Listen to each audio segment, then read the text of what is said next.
31 October 2022 সারা বিশ্ব জুড়ে একটা চরম শিরক এবং জাহেলিয়াতে পূর্ণ উৎসব পালিত হয়েছে এবং যার ছোঁয়া আমাদের তাওহীদের দেশেও লেগেছিল।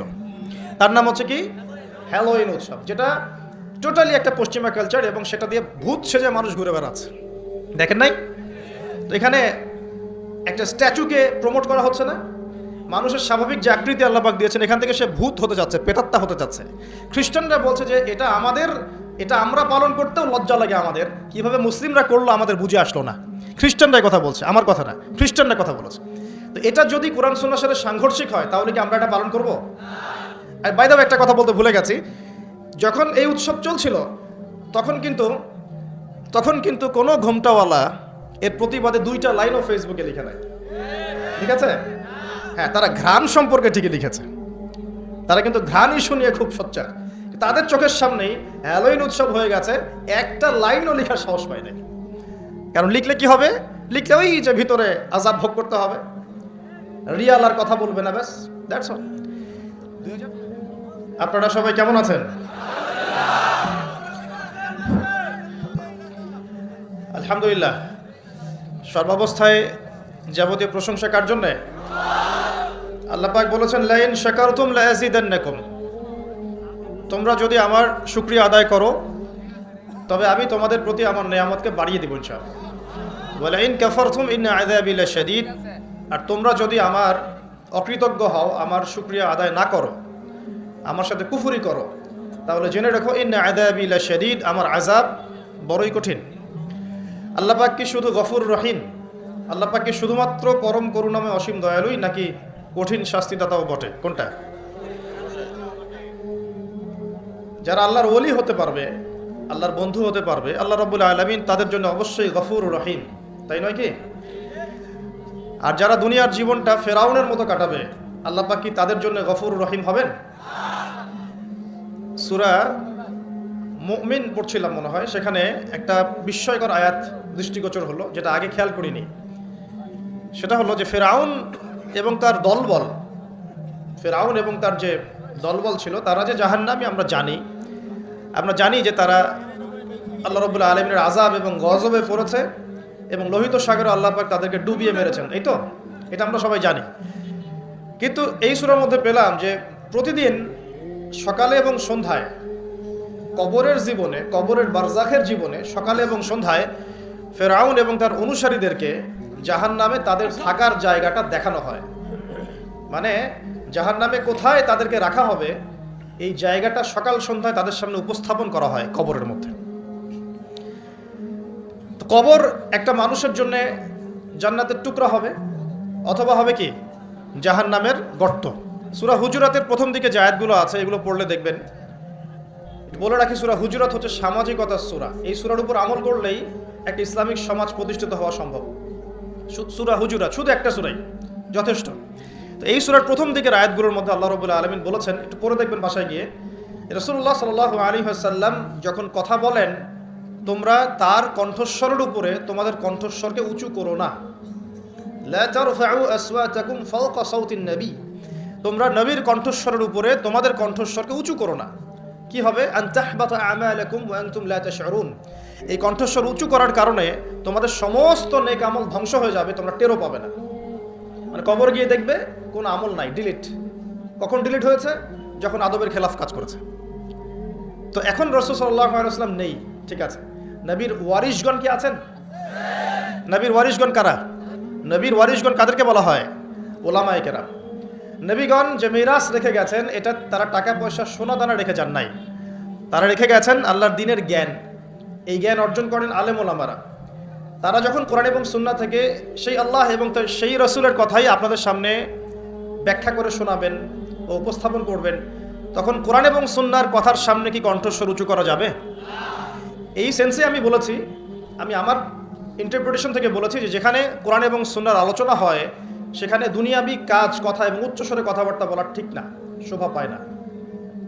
হ্যাঁ, যদি এটা কনসার্ট হতো আপনি বলতে পারতেন। এখানে কি আর্টসেল কোনো পারফর্ম করছে? এখানে কি ওই যে কোন জানি একটা মহিলা এখন বাংলাদেশে আছে, আপনারা তো জানেন, মাশাআল্লাহ সবই তো জানেন। শুনলাম যে তার কনসার্টের নাকি পেমেন্ট 20 থেকে 30 লক্ষ টাকা। আচ্ছা, সুবহানাল্লাহ, একজন ইমামের বেতন দেওয়ার সময় আমরা হিসেব করি, তাই না? 10,000 টাকা না 8,000 টাকা, 2,000 টাকা বাড়াতে আমাদের কলিজা কাঁপে। একটা ওয়াজ মাহফিল হবে, সেখানে দেখা যায় যে একজন আলোচক আসবেন, তার হাদিয়া তোহফা দেওয়ার ক্ষেত্রে আমাদের হিসেব করতে হয়। এবং যখন একটু রাউন্ড ফিগার চলে যায়, যে একজন বক্তার হয়তো লাগছে 20, 30, 40 ইত্যাদি, তখন অনেক সমালোচনা হয় যে তারা ধর্ম ব্যবসা শুরু করেছে। তো এটা কিসের ব্যবসা হচ্ছে এখন বলেন? এটা কিসের ব্যবসা? এটা ওয়ান কাইন্ড অফ কি সংস্কৃতির নামে আমরা যুব সমাজকে জেনা শেখাচ্ছি। এবং একটু দাঁড়ান, আমি বলি আগে, প্রত্যেকটা কথাই ঠিক ঠিক বললে তো আমি কনসেন্ট্রেট করতে পারবো না। আর আমি একটা কথা বলি যে দেখুন, কোরআন সুন্নাহর কথাগুলো আমরা ঠিক বললেও ঠিক, না বললেও ঠিক, ঠিক কিনা বলেন? এই তো, কোরআন এবং সুন্নাহর কথাগুলো আমরা ঠিক বললেও ঠিক, না বললেও ঠিক। তো যাই হোক, দেখেন, একটা এলাকার মধ্যে যুব সমাজদেরকে একত্রিত করে সেখানে যখন একজন নগ্ন অর্ধনগ্ন মেয়ে নাচবে, গাবে, তো এখান থেকে নিশ্চয়ই যুব সমাজ অনেক উপকৃত হবে। যুব সমাজের বেকারত্ব দূর হয়ে যাবে, যুবকদের নৈতিক অবস্থার উন্নতি হবে, তাই না? তারপরে যুবকরা ন্যায় শিখবে, হ্যাঁ, হালাল জিনিস শিখবে, তাই না? যুবকরা ইনশাআল্লাহ জাতিকে নেতৃত্ব দেওয়ার যোগ্যতা অর্জন করবে, তাই নয় কি? যদি তাই না হয়ে থাকে, তাহলে এত টাকা পয়সা খরচ করে আমরা এগুলো কেন করি? আমরা কি চিন্তা করেছি যে ইসলাম একটা পরিপূর্ণ জীবন ব্যবস্থা না অসম্পূর্ণ? ইসলাম যদি একটা পরিপূর্ণ জীবন ব্যবস্থা হয়, তাহলে ইসলামে কি সংস্কৃতি নাই? পরিপূর্ণ মানে কি? পরিপূর্ণ মানে হচ্ছে যে বিষয়টা এমনভাবে পরিপূর্ণ, তো বুঝাই যে গ্লাস, যদি 1 গ্লাস পানি, এই গ্লাসটা কি পরিপূর্ণ? না, খালি আছে। যদি টইটুম্বর থাকতো যেখানে সামান্য কিছু প্রবেশ করার বা সামান্য কিছু বের করার কোনো সুযোগ নাই, সেটাকে বলা হয় কি? পরিপূর্ণ। এখন আপনি কোরআন পুরোটা ঘেটে ফেলেন, আপনি একজন হিন্দু ভাই হন বা খ্রিস্টান ভাই হন, বুদ্ধিস্ট হন, জিউস হন বা মুসলিম হন, বা আপনি কোনো ধর্মই মানেন না, একজন নাস্তিক মনে করেন, কথার কথা বলছি, আমি উদাত্ত আহ্বান জানাচ্ছি আপনি কোরআনটাকে স্টাডি করেন। আমি আপনাকে বলছি না যে একদম পরিপূর্ণ মুসলিম হয়ে যান, এটা কিন্তু আমি বলছি না। আমি বলছি আপনি কোরআনটাকে স্টাডি করেন, স্টাডি করে দেখেন যে কোরআনে এমন একটা বিষয় বাকি আছে কিনা যেটা মানবতার জন্য প্রয়োজন। এমন একটা কোনো বিষয় বাকি আছে নাকি? মানুষের জীবনে কয়েকটা ক্ষেত্র থাকে, ইবাদত বন্দেগীর জীবন থাকে, যেখানে আপনি ইবাদত বন্দেগী করবেন, নামাজ, রোজা, হজ, যাকাত, আধ্যাত্মিকত্ব, আল্লাহর মারেফত অর্জন, আল্লাহর ওলি হবেন, পরকালে জান্নাতে যাবেন। এই তো মানুষের ইবাদতের একটা জীবন থাকে, মানুষের একটা পারিবারিক জীবন থাকে। পারিবারিক জীবনে আপনি পরিবারকে ডিল করবেন, সন্তান সন্ততি প্রতিপালন করবেন ইত্যাদি। সামাজিক জীবন থাকে একটা, সামাজিক জীবনে আপনি সমাজের মানুষের সাথে ডিল করেন, মোয়ামেলাত থাকে আপনার। কি বলবো, আমরা as a social human being আমরা সমাজে অনেক কাজ করি যেগুলো আমাদেরকে সামাজিক হতে শেখায়। একসাথে আমরা একটা সমাজ গড়ি, একে অপরের পাশে দাঁড়াই, একে অপরের দুঃখ কষ্ট ভাগাভাগি করে নেই। একটা পলিটিক্যাল লাইফ থাকে যেখানে আপনি আল্লাহর এই জমিনের মধ্যে আল্লাহ পাকের দ্বীনের প্রচার প্রসার করবেন, বা আপনি মানুষের মধ্যে ন্যায়ের মানদণ্ডে বিচার ফয়সালা করবেন। এই তো একটা মানদণ্ড থাকে। আপনার সাংস্কৃতিক জীবন থাকে, আপনার ইকোনমিক সেক্টর থাকে, আপনি ব্যবসা বাণিজ্য করবেন, চাকরি বাকরি করবেন। মানুষের জীবনে এরকম কয়েকটা সেক্টর দিয়ে গঠিত: পরিবার, ইবাদত, আপনার আধ্যাত্মিকত্ব, আপনার সমাজ, আপনার রাষ্ট্র, আপনার এই যে সংস্কৃতি, আপনার অর্থনীতি। এগুলি তো, বাইরে আর কিছু লাগে? একটা মানুষের জীবনের এই কয়েকটা ফেজ থাকে, অধ্যায় থাকে, এবং আমাদের সবার জীবনে কিন্তু এই অধ্যায়গুলো আছে, আলহামদুলিল্লাহ। এখন আপনি কোরআনটাকে অনেস্টলি পড়েন, নিরপেক্ষভাবে পড়বেন, পক্ষপাতিত্ব করে নয়, নিরপেক্ষভাবে কোরআনটাকে স্টাডি করে দেখেন যেমন একটা বিষয় কোরআনে বাকি আছে কিনা যেটা একটা মানুষের জীবনে চলার পথে প্রয়োজন হয়। যদি দেখেন যে একটা বিষয় বাকি নাই, তাহলে বুঝতে হবে এই কিতাব সাধারণ কোনো কিতাব নয়, এটা মহাবিশ্বের মহাস্রষ্টা আল্লাহর পক্ষ থেকে নাজিল হয়েছে। আর যখন আপনি বুঝতে পারবেন যে হ্যাঁ এটা আল্লাহর পক্ষ থেকে এসেছে, তখন আপনার একটাই কর্তব্য, এর সামনে আত্মসমর্পণ করা। এর নাম ইসলাম। হাদিসের মধ্যে চলে যান, দেখবেন নবী সাল্লাল্লাহু আলাইহি ওয়াসাল্লামের হাদিস, যে মিশকাতের কথাই বলছি, মিশকাতুল মাসাহিহ বইয়ের মধ্যে দেখবেন যে মাথার চুলটাকে কিভাবে আঁচড়াতে হবে এর জন্য আলাদা একটা অধ্যায় আপনি পাবেন। কিভাবে ইস্তেঞ্জা করতে হয় পাবেন, ইস্তেঞ্জা মানে পেশাব পায়খানা, কিভাবে গোসল করতে হয়, হায়েজ নিফাসে কি করতে হবে, স্বপ্নদোষ হলে কি করতে হবে, খাবেন কিভাবে, আপনি ঘুমাবেন কিভাবে, পোশাক পরবেন কিভাবে, নামাজ পড়বেন কিভাবে, জিকির কেমন করে করবেন, কি জিকির করবেন, কোরআন তেলাওয়াত কিভাবে করবেন, কেন করবেন, ফজিলত কি, সুন্নাতের চর্চা কিভাবে করবেন, পরিবার কেমন করে গঠন করবেন, কোথায় আপনি রিজিকের সন্ধান করবেন, হালাল খাবেন না হারাম খাবেন, হালাল খেলে কি হবে, হারাম খেলে কি হবে, সামাজিকভাবে আপনি কিভাবে চলবেন, সমাজের মানুষের সাথে কিভাবে মেলামেশা করবেন, অন্যের হক নষ্ট করলে কি হবে, ঠিক আছে, আপনি রাষ্ট্র কিভাবে চালাবেন, এভরি সিঙ্গেল সেক্টর কোরআন এবং হাদিসের মধ্যে ডিটেইলস বর্ণনা করা আছে। সুবহানাল্লাহ। এখন যখন আপনি এটা জানলেন কোরআন এবং সুন্নাহ পরিপূর্ণ, যার দলিল হচ্ছে সূরা মাইদার 3 নম্বর আয়াত, আল্লাহ পাক বলেছেন, আল-ইয়াউমা আকমালতু লাকুম দীনাকুম, আজকে আমি তোমাদের জন্য দিনটাকে পরিপূর্ণ করে দিয়েছি। ওয়া আতমামতু আলাইকুম নি'মাতি, তোমাদের উপর আমার নিয়ামতকে পূর্ণতা দিয়েছি। ওয়া রাদিতু লাকুমুল ইসলামা দীনান, এবং তোমাদের জন্য দিন ইসলামকে মনোনীত করে আমি আল্লাহ সন্তুষ্ট হয়ে গেছি। বলেন সুবহানাল্লাহ। আর এই আয়াতটা নাজিল হয়েছে বিদায় হজের ভাষণের সময়। বিদায় হজ কখন হয়েছে? 23 বছর পর, যখন নবী সাল্লাল্লাহু আলাইহি ওয়াসাল্লাম দীর্ঘ 23 বছর দাওয়াতি কাজের মধ্য দিয়ে দিনটাকে পরিপূর্ণতা প্রদর্শন করেছেন, প্রতিষ্ঠা করেছেন, তারপর এই আয়াত নাজিল হয়েছে। এখন ইসলামে কি সাংস্কৃতিক হেদায়েত নাই? আছে। যদি তাই থাকে তাহলে আমরা কেন এমন সংস্কৃতির চর্চা করব যে সংস্কৃতি আমাদের মধ্যে জেনা ছড়িয়ে দিবে, যে সংস্কৃতি আমাদেরকে নগ্ন মেয়ে আমাদের সামনে উপস্থাপন করছে, যে সংস্কৃতি আমাদের যুব সমাজকে যৌন সুরসুরির দিকে প্রলুব্ধ করছে, আমরা কেন সেই সংস্কৃতির চর্চা করব? আমাদের কাছে কি ইসলামিক সংস্কৃতি নাই? একটু ঠান্ডা মাথায় ভাবেন, সংস্কৃতির কি প্রয়োজন আছে? আপনার কৃষ্টি এবং কালচার মনন, আমরা বলি মন আর মনন, এটা বিশ্বের বুকে আপনি পরিস্ফুটন ঘটাবেন, গোলাপের মতো ফুটে উঠবে মনন। আমাদের কি দাড়ির সুন্নত নাই? আমাদের টাকনুর উপরে কাপড় পরার সুন্নত নাই? আমাদের ঢিলে ঢালা তাকওয়ার পোশাক পরার সুন্নত নেই? আমাদের মা বোনদের পর্দার সুন্নত নাই? আমাদের এই যুব সমাজ যারা তোমরা মানে পশ্চিমা সংস্কৃতির অনুসরণ করছো আর কি, তোমাদের জন্য কি রাসূলুল্লাহ সাল্লাল্লাহু আলাইহি ওয়াসাল্লামের লেবাস এবং পোশাকের কোনো সুন্নত নাই?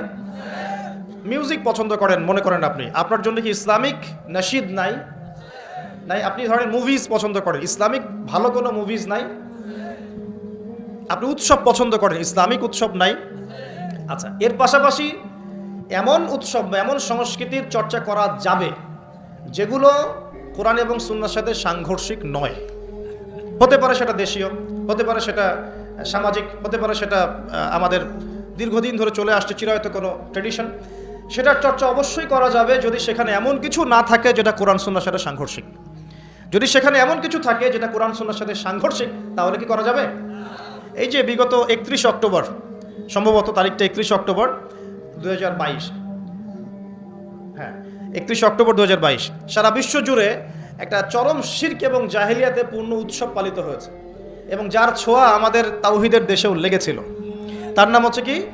হ্যালোইন উৎসব, যেটা টোটালি একটা পশ্চিমা কালচার, এবং সেটা দিয়ে ভূত সেজে মানুষ ঘুরে বেড়াচ্ছে। দেখেন নাই? তো এখানে একটা স্ট্যাচুকে প্রমোট করা হচ্ছে না? মানুষের স্বাভাবিক যে আকৃতি আল্লাহ পাক দিয়েছেন, এখান থেকে সে ভূত হতে যাচ্ছে, প্রেতাত্মা হতে যাচ্ছে। খ্রিস্টানরা বলছে যে এটা আমাদের, এটা আমরা পালন করতেও লজ্জা লাগে আমাদের, কিভাবে মুসলিমরা করলো আমাদের বুঝে আসলো না। খ্রিস্টানরাই কথা বলছে, আমার কথা না, খ্রিস্টানরা কথা বলেছে। তো এটা যদি কোরআন সুন্নাহর সাথে সাংঘর্ষিক হয় তাহলে কি আমরা এটা পালন করব? আর বাই দ্য ওয়ে একটা কথা বলতে ভুলে গেছি, যখন এই উৎসব চলছিল তখন কিন্তু কোনো ঘোমটাওয়ালা এর প্রতিবাদে 2টা লাইনও ফেসবুকে লিখে নেয়। ঠিক আছে? হ্যাঁ, তারা ঘ্রাণ সম্পর্কে ঠিকই লিখেছে, তারা কিন্তু ঘ্রাণ ইস্যু নিয়ে খুব সোচ্চার। তাদের চোখের সামনেই হ্যালোইন উৎসব হয়ে গেছে, একটা লাইনও লেখার সাহস পায় নাই। কারণ লিখলে কি হবে? লিখলে ওই যে ভিতরে আযাব ভোগ করতে হবে, রিয়াল আর কথা বলবে না, ব্যাস, দ্যাটস অল। 2013-14 থেকে নিয়ে 22 পর্যন্ত ইয়েমেনের হামলায় প্রায় 3.5 লক্ষ মানুষ মারা গেছে, যার মধ্যে 60-70% মানুষ হচ্ছে শিশু। 2013 থেকে 2022 পর্যন্ত ইয়েমেনে যে হামলাগুলো হয়েছে, এতে প্রায় 3 থেকে 3.5 লক্ষ মানুষ মারা গেছে, যার মধ্যে 60-70% মানুষ হচ্ছে শিশু। একটা লাইনও লেখার সাহস তারা পায়নি। পক্ষে বিপক্ষে একটা কথা বলারও সুযোগ, ফুরসত, তাকওয়া, ঈমান তাদের ভিতর থেকে বের হয়নি। এই তো কয়দিন আগে বাংলাদেশে একটা আন্দোলন হয়েছিল, রাসূল সাল্লাল্লাহু আলাইহি ওয়াসাল্লাম এবং আয়েশা রাদিয়াল্লাহু আনহার চরিত্র নিয়ে কটূক্তি করা হয়েছে, মনে আছে কি? মানুষ খুব সহজে ভুলে যায়, এটা স্মার্টফোনের যুগ। স্মার্টফোনের যুগ মানে কি? মানুষ খুব সহজেই ভুলে যায়। এই কারণে আপনি যখন কিছু কাজ করবেন, কাজগুলোকে খাতায় লিখে নেবেন, এতে করে মনে থাকবে, আদারওয়াইজ আপনি ভুলে যাবেন। এটা স্মার্টফোনের যুগ।